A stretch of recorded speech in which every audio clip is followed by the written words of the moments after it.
The morning sun peeked through the blinds of James Wilson's modest apartment as he stared at the stack of bills on his kitchen table. At 53 years old, with salt and pepper hair and tired eyes that had seen better days, James had the look of a man carrying the weight of the world on his shoulders. 3 years ago, he had invested his life savings into opening Wilson's, a cozy restaurant in the downtown area that served comfort food with a twist. In the beginning, the restaurant had done well. Locals appreciated the warm atmosphere, reasonable prices, and James's friendly presence as he greeted customers at the door. The walls were decorated with black and white photographs of the city from decades past, and the booths were comfortable with their deep red upholstery. The smell of fresh bread and grilled meat typically filled the air, making anyone who walked through the door instantly hungry. But things had changed in recent months. The tables that were once filled with chattering customers now sat empty for hours at a time. The weekend rush had slowed to a trickle, and James had been forced to cut back on staff hours. His loyal employees, Maria the head cook, Daniel the bartender, and Sophia the head waitress, were worried, though they tried not to show it. Maybe it's just a slow season, Maria had suggested last week as she wiped down the kitchen counters after another disappointing evening. But James knew better. Something was wrong, and he couldn't figure out what. That morning, as he sipped his black coffee and looked at the bills, James made a decision. If he couldn't see what was happening to his restaurant from the inside, perhaps he needed to look at it from the outside. He picked up his phone and called Sophia. "I need a favor," he said after exchanging pleasantries. "Could I borrow one of the server uniforms today, just for a few hours?" There was a pause on the line. "Sure, boss. But why do you need a uniform?" "I want to see the restaurant through different eyes," James explained. "Sometimes you miss things when you're too close to them." Sophia agreed without further questions. James knew she would understand. She had been with him since opening day and was just as invested in the restaurant's success as he was. 2 hours later, James walked into Wilson's wearing a black server's uniform with a baseball cap pulled low over his eyes. The lunch service had just begun, and there were only a handful of customers scattered around the dining room. Sophie gave him a small nod from behind the hostess stand, playing along with his plan. James chose a small table in the corner that gave him a good view of the entire restaurant. He placed a newspaper on the table and pretended to read while observing everything around him. The light fixtures that needed dusting, the menus that were starting to look worn, the music that was perhaps a bit too quiet. Daniel, who was tending the bar, gave him a quick wink as he polished glasses. Only the core staff knew about James' undercover operation. The newer servers, mainly college students working part-time, had no idea that the quiet man in the corner was actually their boss. The lunch hour progressed slowly. James watched as a middle-aged couple complained that their soup was too cold. He noticed how the new waitress, Emma, seemed overwhelmed when more than 3 tables needed attention at once. He saw a businessman check his watch repeatedly while waiting for his check. James took mental notes, feeling a mixture of concern and determination. These were small issues that could be fixed easily, but were they enough to explain why business had dropped so drastically? As the lunch crowd thinned out, James considered ending his experiment and heading back to his office. That's when the front door opened, and 2 young black teenagers walked in. They were dressed in neat but casual clothes, jeans, sneakers, and button-up shirts. Both carried backpacks, suggesting they had just come from school. They looked around nervously before approaching the hostess stand where Sophia stood. James watched as Sophia smiled and led them to a booth not far from his table. The boys sat down, still looking slightly uncomfortable, as if they weren't sure they belonged there. James couldn't help but notice how they carefully studied the menu, whispering to each other as they looked at the prices. Little did James know that these 2 boys would change everything about how he saw his restaurant and its future. As he sat there, pretending to read his newspaper, he had no idea that he was about to overhear a conversation that would shake him to his core. James shifted in his seat, adjusting his baseball cap lower as he pretended to focus on his newspaper. From the corner of his eye, he observed the 2 teenagers who had taken seats at the booth near him. They were both lean and tall, likely around 15 or 16 years old. The taller boy had close-cropped hair and intelligent eyes that darted around the restaurant, taking in every detail. His friend was shorter with a friendly face and glasses that kept sliding down his nose.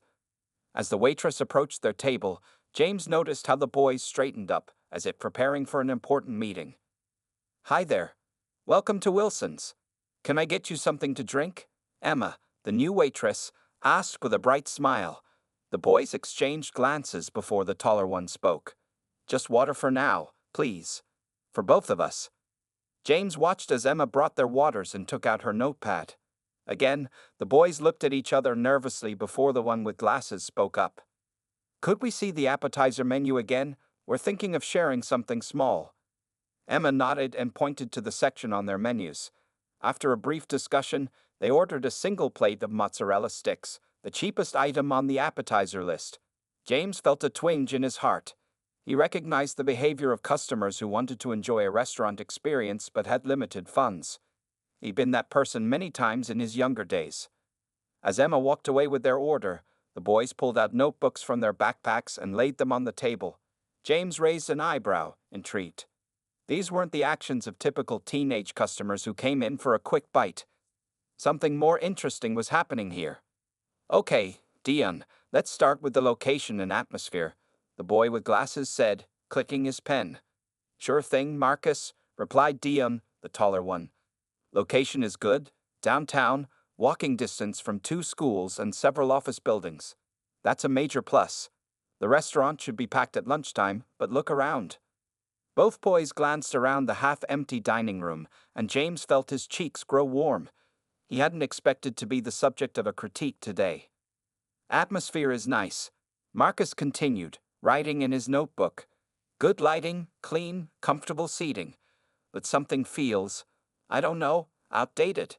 Like my grandma would love this place, but kids our age wouldn't think to come here. James nearly choked on his water. Outdated? He had designed everything himself, thinking the classic look would appeal to everyone. The music is too quiet, and it's all old stuff, Dion pointed out. When was the last time they updated their playlist? 1995? Marcus laughed softly. Okay, so we note that the target demographic seems unclear. Now let's look at their menu options. The boys studied the menu with surprising intensity. James watched as they flipped through each page, occasionally jotting down notes or whispering observations to each other. Too many options, Dion said decisively. They're trying to please everyone instead of doing a few things really well. Marcus nodded in agreement. And the prices are all over the place. Some items are super affordable, others seem way too expensive for what you get. There's no consistency. James felt his heart sink lower with each comment. These kids were pointing out flaws he hadn't even considered. Emma returned with their mozzarella sticks, placing the plate between them. Anything else I can get you boys? No thanks, this is perfect, Marcus smiled politely. As she walked away, Dion took a stick and bit into it. Food quality is good, at least. These are homemade, not frozen. Definitely, Marcus agreed, trying one himself, but they don't mention that anywhere on the menu. They should be promoting that. Homemade, fresh ingredients. People care about that stuff now. Let's talk about their online presence, Dion suggested, pulling out his phone. Have you seen their website? Marcus shook his head. I couldn't even find one. Just an old Facebook page that hasn't been updated in months. That's their biggest problem right there, Dion said, his voice growing more animated. How do they expect to get customers our age if they don't exist online? No Instagram, no TikTok, barely any reviews on Yelp. James felt a knot forming in his stomach. He had a Facebook page. He vaguely remembered Sophia's nephew setting something up years ago, but he had never followed up on it. Social media marketing wasn't something he had considered necessary for a local restaurant. For our business class project, I think Wilson's would be perfect, Marcus said thoughtfully. There's so much potential here, but they're missing so many opportunities. Agreed, Dion nodded. Small changes could make a huge difference. New music, better online presence, maybe some special deals for students. The mozzarella sticks disappeared quickly as Dion and Marcus continued their analysis of Wilson's. James remained frozen in his spot, newspaper held up as a shield while he absorbed every word the boys spoke. The conversation had shifted from general observations to specific, detailed suggestions that left James amazed at their business acumen. Look at these tables, Marcus, Dion said, gesturing around the dining room. They got all these 4 tops and large booths. The most customers I see are couples or single people. They're wasting space. Marcus nodded thoughtfully while making notes. Good point. They could rearrange the layout, add more two-person tables, and fit more customers during rush times. James blinked in surprise. The boy was right. When he had designed the restaurant, he had imagined families and large groups, but in reality, most of his customers were office workers dining alone or couples having a quiet meal. And their hours, Dion continued, pointing to the business hours sign near the entrance. They close at 8 p.m. most nights. That's way too early. They're missing the dinner crowd completely. Especially on weekends, Marcus added. Who eats dinner before 8 p.m. on a Friday night? They should stay open until at least 10 p.m., maybe midnight on weekends. James felt his face grow warm. The early closing time had been his idea. He wanted his staff to have reasonable hours, and he personally enjoyed being home by 9. But were these boys right? Was he losing business because of his own preference for early nights? Emma approached their table again. How are you guys doing? Can I get you anything else? The boys exchanged glances, and James could see them calculating their limited budget. His heart softened, remembering his own struggles as a young man. No, just the check, please, Marcus replied with a polite smile. As Emma walked away, Dion leaned forward. Let's talk about their staff next. That waitress seems nice, but did you notice how long it took to get our water? And the older gentleman at the bar has been wiping the same glass for the past 10 minutes. James shifted his gaze to Daniel, who was indeed absent-mindedly polishing a glass while chatting with a regular at the bar. Had his loyal employee grown too comfortable? Staff training is obviously lacking, Marcus noted, but that's an easy fix. A good restaurant doesn't need to be fancy. It just needs to be consistent and efficient. Dion took out his phone again and pulled up something to show Marcus. Check this out. I found an old review of this place from when it first opened 3 years ago. People loved it. The owner would greet everyone personally. They had daily specials that were actually special, and there was live music on Fridays. Marcus whistled softly. What happened? Sounds like they just gave up. James felt those words like a physical blow. Had he given up? The past year had been difficult.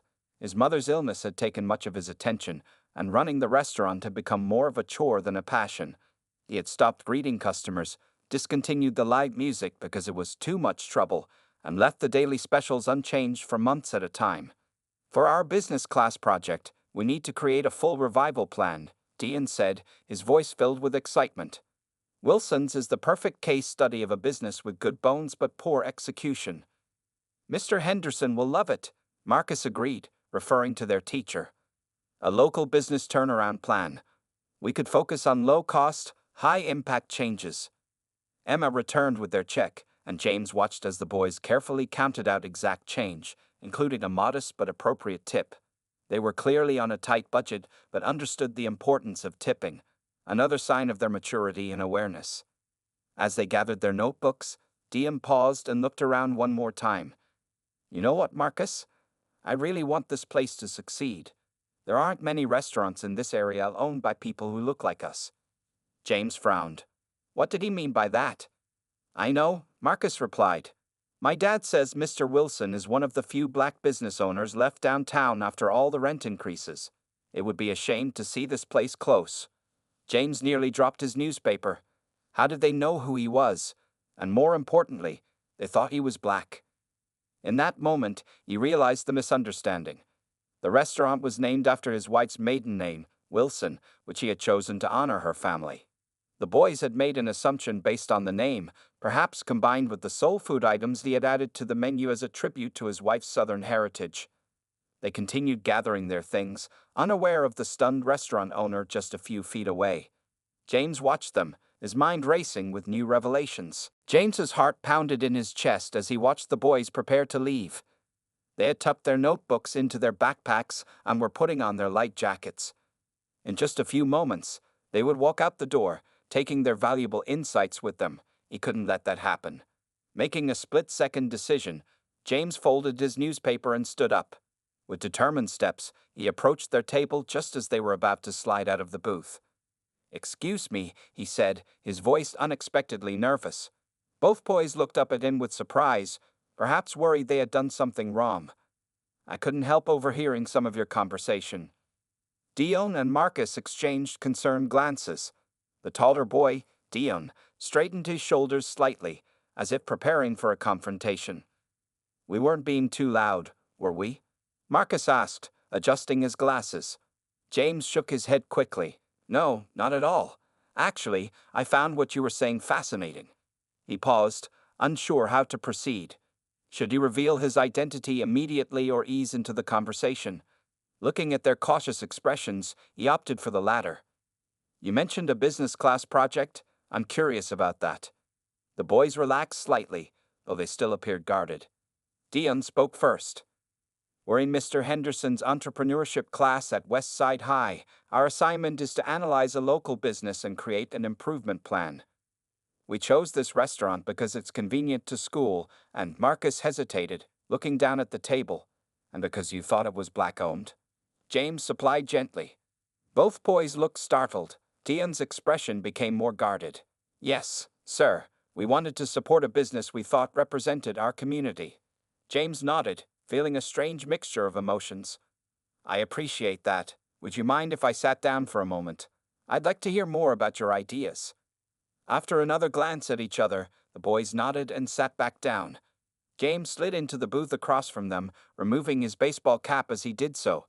Emma, the waitress, watched from across the room with a puzzled expression. The thing is, James began, I'm actually James Wilson. I own this restaurant.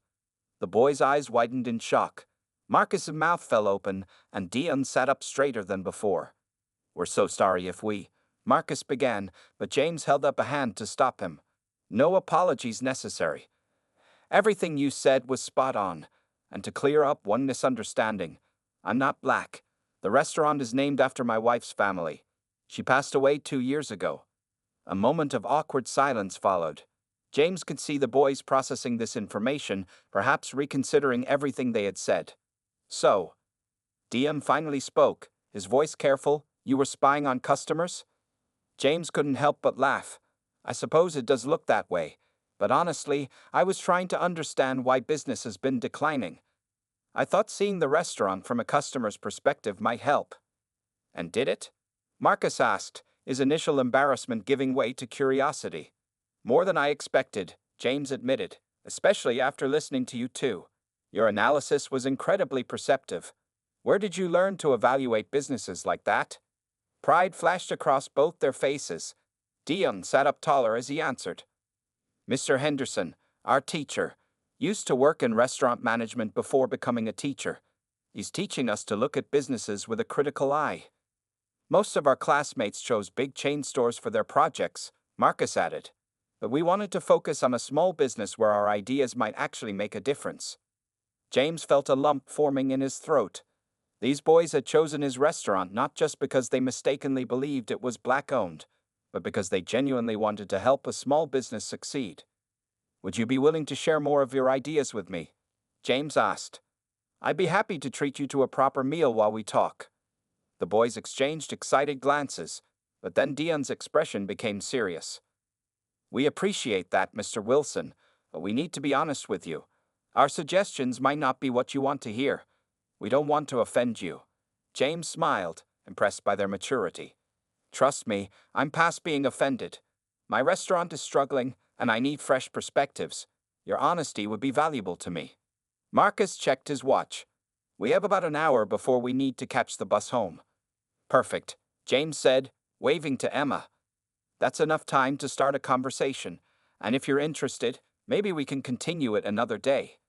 As Emma approached their table, James noticed a new energy in the restaurant, or perhaps it was just inside himself. For the first time in months, he felt hopeful about Wilson's future. The daily special grilled salmon with garlic mashed potatoes and seasonal vegetables arrived steaming hot at their table. Emma placed the 3 plates down with a smile, still looking confused by the sudden change in James's demeanor. The boy's eyes widened at the generous portions. This looks amazing, Marcus said, picking up his fork eagerly. Thank you, Mr. Wilson, Dion added, his initial caution now replaced with genuine appreciation. As they began to eat, James pulled out a small notebook from his server uniform pocket. I hope you don't mind if I take some notes. Your insights are too valuable to trust to memory alone. The boys nodded. clearly pleased that their ideas were being taken seriously by an actual business owner. Between bites of the delicious meal, they began to elaborate on their observations and suggestions. "Your food is excellent," Dian said after savoring a bite of perfectly cooked salmon. "That's your biggest strength, but nobody knows about it." "Exactly," Marcus agreed, pushing his glasses up. "When we told our classmates we were coming here, most of them asked, 'Wilson's? Is that new?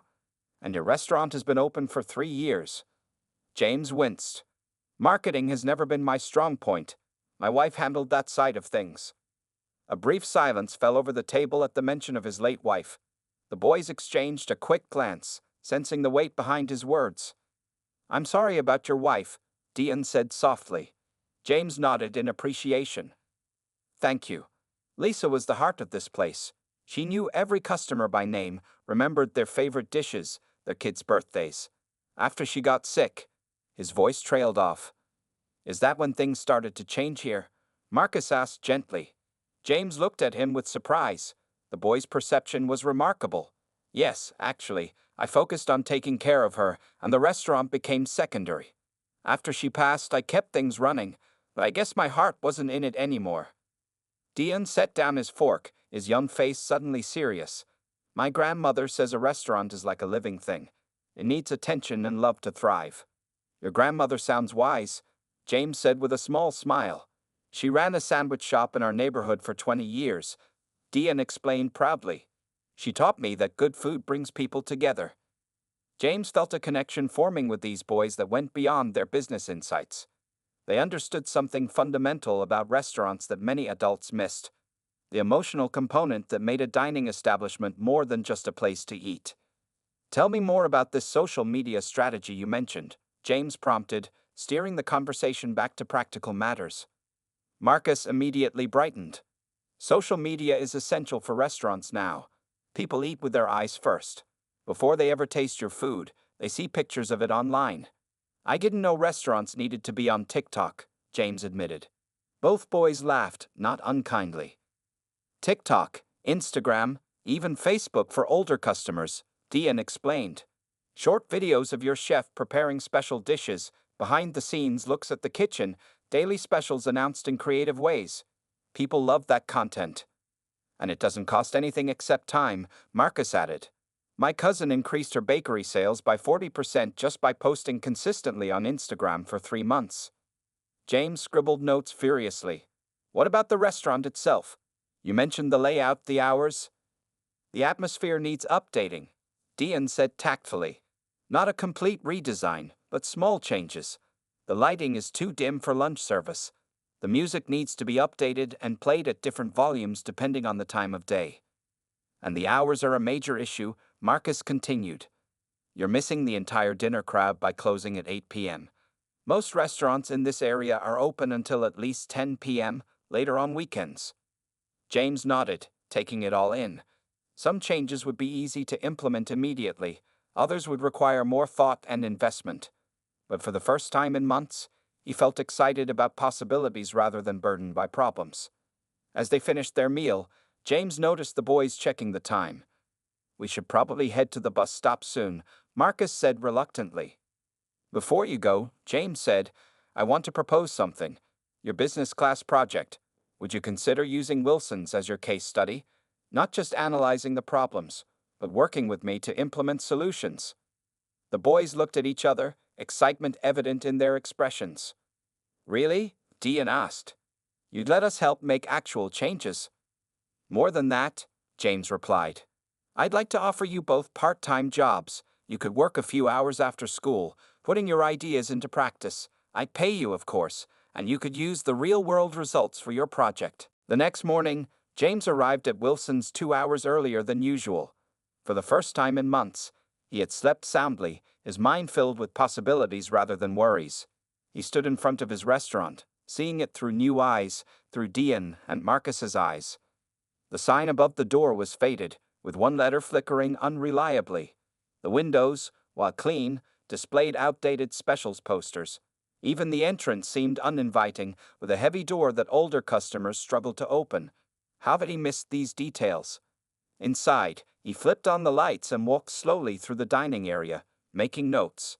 The boys were right about everything. The layout wasted space, the music system was outdated, and the overall atmosphere felt stuck in the past. "Morning, boss," called Maria, the head cook, as she entered through the back door. She paused, surprised to see James standing in the middle of the restaurant with a notepad. "Everything okay?" "Better than okay," James replied with a smile. "I think I've finally figured out how to save Wilson's." Maria's eyebrows rose. In the 15 years she'd known James, first as a fellow cook at another restaurant, then as his employee when he opened Wilson's, she had never seen him look so energized. "What's the plan?" she asked, tying her apron around her waist. "Change," James said simply. "Starting today." By the time the rest of the staff arrived, James had compiled a list of immediate changes. He gathered everyone in the dining room for a quick meeting before opening. "I've been sleepwalking for the past year," he admitted to his small team, "and Wilson's has suffered because of it. Today, we start turning things around." The staff exchanged curious glances as James outlined his initial plans, updating the music playlist, rearranging some tables to create a more efficient layout, adjusting the lighting, and extending their hours starting next week. Nothing revolutionary, but steps in the right direction. "And I've offered jobs to 2 local high school students who have some fresh marketing ideas," he added. "They'll be joining us part-time if their parents approve." "High school kids?" Daniel questioned from behind the bar. "For marketing?" "Trust me," James nodded. "These two understand social media and modern restaurant trends better than all of us combined." As the meeting ended and everyone moved to their stations to prepare for opening, Sophia stayed behind. "It's good to see you excited again, James," she said quietly. "Lisa would be happy." James felt a familiar ache at the mention of his wife, but it was softer now, mixed with fond memories rather than just pain. "She always said Wilson's should evolve with the times. I should have listened." The morning passed quickly as James implemented small changes. He created a Spotify account and set up a better playlist. He worked with Daniel to rearrange several tables. He even found the login information for the restaurant's forgotten Facebook page, cringing at how outdated it was. Around noon, his phone rang, an unknown number. He answered while walking to the back office for privacy. "Mr. Wilson, it's Dion." "Dion, good to hear from you. Have you had a chance to discuss my offer with your family?" "Yes, sir. That's why I'm calling. My mom wants to meet you before giving permission. She's protective." James smiled. "As she should be. I'd be happy to meet her." "Marcus's parents want to meet you too," Dion continued. "Would it be possible for all of us to come by the restaurant this evening? Around 6? "That would be perfect," James replied, mentally preparing for what would essentially be a job interview conducted by the boys' parents. Just after 6 that evening, the front door opened, and Dion entered with a tall, elegant woman who shared his serious expression and analytical eyes. Behind them came Marcus with both his parents, a friendly-looking couple dressed in business casual attire. James greeted them warmly, escorting the group to a large booth he had reserved specially for this meeting. He had prepared a selection of Wilson's best appetizers and drinks for them to sample. "Thank you for coming," James began after introductions were complete. "I'm sure you have questions about my offer to Dion and Marcus." "We certainly do," said Mrs. Taylor, Dion's mother, who James learned was a corporate attorney. Her tone was polite but cautious. "My son tells me you want to hire him as some sort of marketing consultant." "And our Marcus, too," added Mr. Rivera, Marcus's father. "It sounds like an amazing opportunity, but they're only 15. James nodded in understanding. "I completely respect your concerns. Let me explain exactly what I'm proposing." Over the next 30 minutes, as they enjoyed the appetizers, James outlined his vision. The boys would work limited hours, never closing the restaurant late at night. 1 month later, Wilson's was already showing signs of new life. The changes had begun small but were adding up quickly. James sat at his desk, reviewing the sales figures from the previous week with a sense of cautious optimism. For the 3rd week in a row, revenues were up, not dramatically, but consistently. A knock on his office door interrupted his thoughts. Dion stood in the doorway, tablet in hand and a serious expression on his face that reminded James of Mrs. Taylor. "Got a minute, Mr. Wilson? I want to show you our social media results." "Of course," James said, gesturing to the chair across from him. "And remember, you can call me James." Dian nodded, though James noticed he still struggled with the informality. In the months since the boys had started working at Wilson's, Dian had proven himself to be methodical and business-minded, while Marcus was creative and people-oriented. Together, they made a remarkable team. "Our Instagram followers have increased from 127 to 856, Dian reported, sliding the tablet across the desk to show James the analytics. "And the video Marcus posted of Maria making her signature crawfish etouffee has over 3,000 views." James whistled, impressed. The boys had convinced him to invest in a simple ring light and smartphone tripod, turning a corner of the kitchen into an impromptu filming studio. Maria had initially been camera shy, but now she enjoyed her unexpected role as a local culinary star. "What about the weeknight specials? Are they bringing in customers?" "Taco Tuesday is our biggest hit," Dian confirmed. "We had a line out the door last night." Marcus's idea to create fusion tacos using Maria's southern recipes was brilliant. James smiled, remembering how skeptical he'd been about putting jambalaya tacos and shrimp and grits tacos on the menu. But the unusual combinations had created buzz on social media, bringing in curious customers who then ordered other items as well. "The college student discount is working too," Dian continued. "We got 3 times as many students from Metro Community College since we started offering 15% off for the student ID." Before James could respond, another knock came at the door. Marcus poked his head in, his usual energy filling the small office. "Sorry to interrupt, but Mr. Henderson is here. He wants to see how our project is going." James stood up quickly, straightening his shirt. The boy's business teacher had become an unexpected ally in Wilson's transformation. His occasional advice and encouragement had proven valuable, and James was eager to show him the progress they'd made. In the dining room, Mr. Henderson was examining the new layout with approval. The rearranged tables had created better flow and allowed for more seating without feeling crowded. Soft jazz played at just the right volume through the new wireless speakers, and the lighting had been adjusted to create a warmer, more inviting atmosphere. "James," Mr. Henderson called, extending his hand.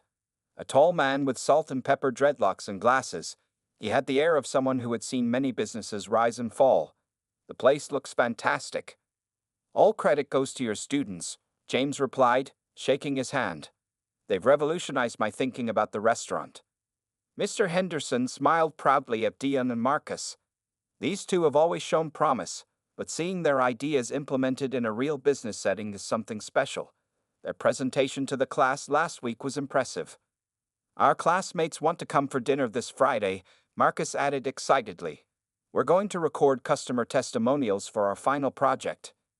As they continued chatting, Sophia approached with a curious expression. "James, there's a woman asking to speak with you. She says she's from the Downtown Business Association." James excused himself and walked to the front, where a smartly dressed woman waited. She introduced herself as Eleanor Washington, the new director of the Downtown Business Association. "Mr. Wilson, I've been hearing buzz about the changes at your restaurant," she began. "Our organization is planning a Taste of Downtown event next month, and we'd like Wilson's to participate." James felt a surge of pride. The Downtown Business Association represented the most established restaurants in the city. Being invited to participate in their event was a significant recognition. "We'd be honored," he replied. "What would this involve?" As Ms. Washington explained the details, James caught sight of Dian and Marcus watching from across the room, their faces lit with excitement. He gestured for them to join the conversation. "Ms. Washington, I'd like you to meet my marketing team, Dian Taylor and Marcus Rivera. They've been instrumental in Wilson's recent transformation."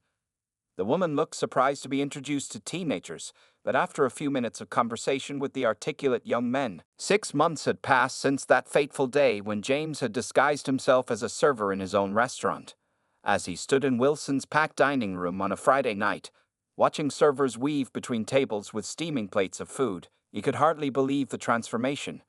The restaurant was not just surviving, it was thriving. The waiting list for weekend dinners stretched to an hour or more. The staff had grown from 7 to 15. Most importantly, the joyful atmosphere reminded James of the early days when he and Lisa had first opened Wilson's. Tonight was special, the official launch party for Wilson's Community Scholarship Program. James adjusted his tie nervously as he prepared to address the crowd. The mayor was present, along with several local business leaders, reporters from the city newspaper, and of course, Mr. Henderson and the entire entrepreneurship class from West Side High. 5 minutes, boss, Safia whispered, touching his arm lightly. After 25 years as a waitress, she had recently accepted James's offer to become the restaurant's manager. Her organizational skills had proven as valuable as her warm personality in keeping Wilson's running smoothly. James nodded, taking a deep breath. His eyes searched the room for Dion and Marcus. They stood near the newly installed exhibition cooking station where Maria was demonstrating her famous jambalaya recipe for a captivated audience. The boys were dressed in matching blazers with Wilson's, embroidered on the breast pocket, James's gift to them after their school project had received the highest grade in the class. At exactly 8 o'clock, Daniel tapped a spoon against a glass, bringing the noisy room to attention. James stepped forward, suddenly feeling emotional as he faced the crowd. Welcome, everyone. Thank you for coming tonight to celebrate not just Wilson's revival, but the launch of something very close to my heart. The room quieted as James continued. 6 months ago, this restaurant was dying. I had lost my way after my wife Lisa passed away, and Wilson's was suffering because of it. He paused, gathering himself before continuing. Then, by pure chance, I overheard 2 young men analyzing my business with more insight than most adults I know. He gestured toward Dion and Marcus, who stood a little straighter as heads turned in their direction. These 2 remarkable teenagers didn't just save my restaurant. They reminded me why I opened it in the first place. Lisa and I always believed that restaurants should be more than places to eat. They should be community anchors, places where people connect and support each other. Mrs. Taylor dabbed at her eyes with a napkin, while Mr. and Mrs. Rivera beamed proudly at their son. Mr. Henderson nodded encouragingly as James continued. That's why tonight, I'm honored to announce the Wilson's Community Scholarship Program. Each year, we will fund 2 scholarships for local high school students interested in business, culinary arts, or hospitality management. The first 2 recipients have already been selected. James beckoned Dion and Marcus forward. The crowd burst into applause as the boys joined him, looking surprised and slightly overwhelmed by the attention. Dion Taylor and Marcus Rivera will each receive a $5,000 scholarship toward their college education, James announced. And Wilson's is committed to funding these scholarships annually, creating opportunities for more young people with big ideas. The boys appeared stunned. They had known about the scholarship program, they had helped James design it, but they hadn't known they would be the first recipients. This isn't charity, James continued, placing a hand on each boy's shoulder. It's an investment in the future of our community. These young men taught me that good business isn't just about profit, it's about creating value for everyone involved. As the applause swelled again, James stepped back, allowing Dion and Marcus to address the crowd. They had prepared remarks about the scholarship program, but first, Marcus turned to James. Mr. Wilson, we had no idea, he said, his voice thick with emotion. Thank you for believing in us. Dion, usually so composed, was blinking rapidly. My mom always says opportunities come from unexpected places. 6 months ago, we just needed a cheap place to sit and work on our project. We never imagined it would lead to this. As the boys spoke about their plans for college and their hope that future scholarship recipients would bring new ideas to other local businesses, James felt a sense of completion. The restaurant's revival had been remarkable. Revenue had doubled.